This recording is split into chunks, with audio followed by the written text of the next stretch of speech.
संगीत संध्या की हर धुन का रंग। सगळे બધા સ્નેહીજનોને જય શ્રી કૃષ્ણ। મન મોર બની થનગાટ કરે, મન મોર બની થનગાટ કરે, બહુરંગ ઉમંગના પીછ પસારી, બાદલનું નીજ નેવન ધારી, મન મોર બની થનગાટ કરે। આ થનગણતા પ્રણવ અને તેજલના જીવનનો એક નવો તબક્કો આવતીકાલથી શરૂ થશે। માંડવો રોપાશે, મંડપ સજાવાશે, લગ્ન ગીતો પણ ગવાશે। સપ્તપદીના સાત ભેગા કરતા કરતા નવા લગ્ન જીવનની શરૂઆત થશે। પણ આ બેની શરૂઆત તો આપણે આજથી જ કરી દીધી છે। પ્રણવ અને તેજલના નિકટના કુટુંબીજનોએ, જેમાં મમ્મી, પપ્પા, કાકા, કાકી, ફઈ, ફુવા, માસા, માસી, મામા, મામી અને બધા જ ભાઈ બહેનોએ એમનો એટલો બધો પ્રેમ અને ઉત્સાહ છે કે એમણે એક બહુ જ સુંદર કાર્યક્રમ રજૂ કરવાનું નક્કી કર્યું છે। તો હું ભાવના મહેતા બસ એમાં એમને થોડી સપોર્ટ કરવા માટે, એમના ગીતોને એક નવો ઓપ આપવા માટે તમારી સમક્ષ રજૂ કરી છું। તો ગણેશજીને યાદ કરી, આપણા સર્વે વડીલોને પ્રણામ કરી અને આજની સાંજની આપણે શરૂઆત કરીએ।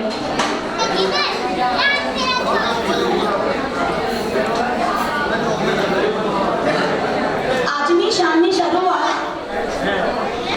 આપણે કરશું આપણા વડીલોના આશીર્વાદથી, ઉષા ફોઈ અને દિનેશ ફુવાથી।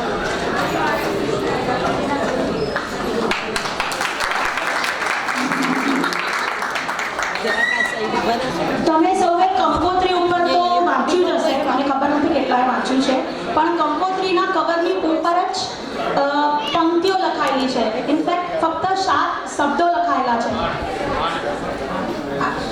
અક્ષર છે। આ હું થોડો ઇન્ટ્રોડક્શન આપું। ઉષા કોઈ બહુ જ સુંદર કાવ્યોની રચના કરે છે અને એમને જે કહેવું હોય છે એ બહુ જ ટૂંકમાં કહે છે, એટલે કે ફક્ત 17 શબ્દોમાં। એને ટૂંકમાં આપણે જો કહીએ તો એને હાઇકુ કહેવાય। હાઇકુ વિશે સૌને કદાચ ખબર નહીં હોય તો ટૂંકમાં કહીશ કે જાપાનથી આવેલો નાયક વગરનો, સ્વયં બોલતો અને ટૂંકમાં ઘણું બધું કહેતો એક કાવ્ય પ્રકાર એટલે હાઇકુ। તો ચાલો આપણે સાંભળીએ ઉષાબેનને।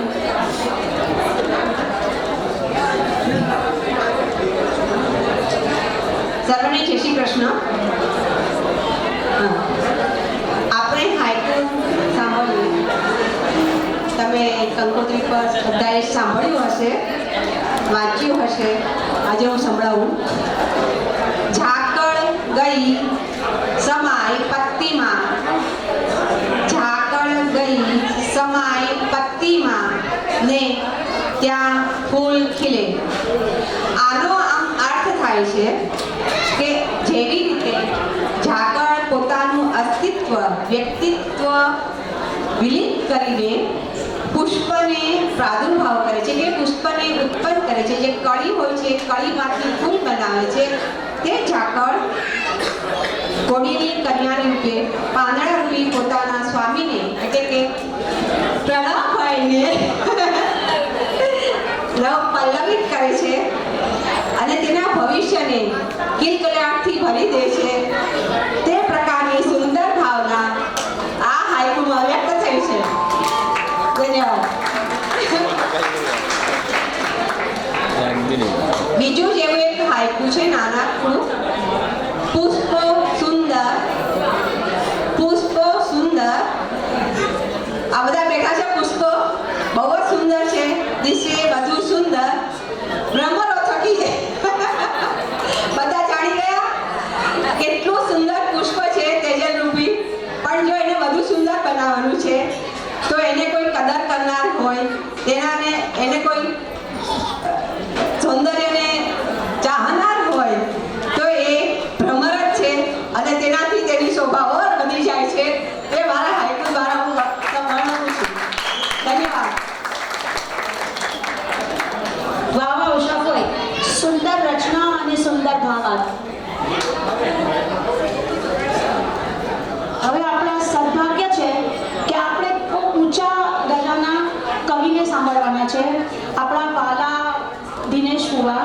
દિનેશભાઈ મોદીને આપણે માણવાના છીએ.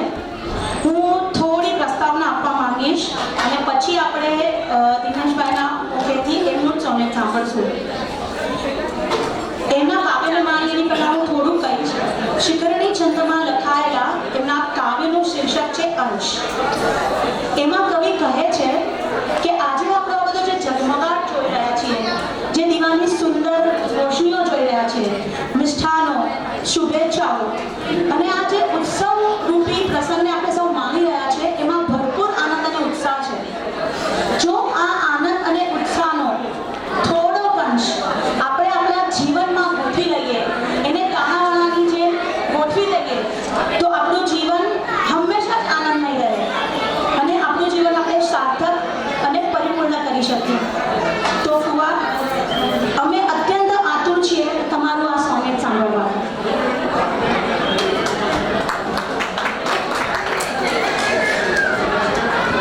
સૌને એક વિનંતી કે પ્લીઝ શાંતિ જાળવો તો સાંભળવાની મજા આવશે. इसको क्लोज करो क्योंकि मैं अंदर जाने वाली हूँ एक सिंगल शॉट ले. अंश हेलो रया गुंजी सुरो मधुर शरणाई थकी बधे रया गुंजी सुरो मधुर शरणाई थकी बधे અહીં આંજી દેતા વીજળી દીપ રંગીન વિવિધ અહીં આંજી દેતા વીજળી દીપ રંગીન વિવિધ શુભેચ્છા ભેટોનો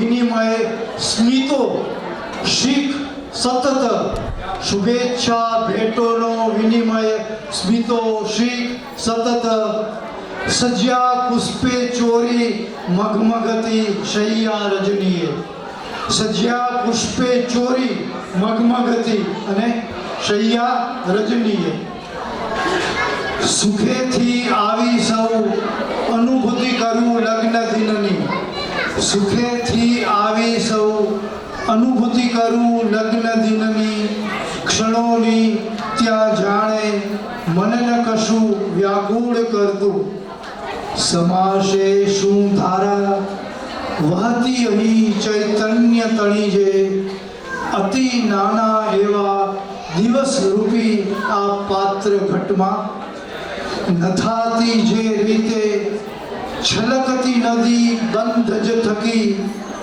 નથાતી જે રીતે છલકતી નદી બંધ જ થકી શું ના એ રીતે આ સુખ સમયના અંશય બચે શું ના એ રીતે આ સુખ સમયના અંશય બચે. અને છેલ્લું ખરે થાતું જાય અગર ઉગરીને બચી મળે લઘુ થોડા અંશો બસ વિપુલ આ રોશની તણા પછી એ રોપાઈ ગુથઈ જઈ દાંપત્ય જીવને પછી એ રોપાઈ ગુથઈ જઈ દાંપત્ય જીવને ભલે નાના તોય જીવતર પરિપૂર્ણ કરતા ભલે નાના તોય જીવતર પરિપૂર્ણ કરતા.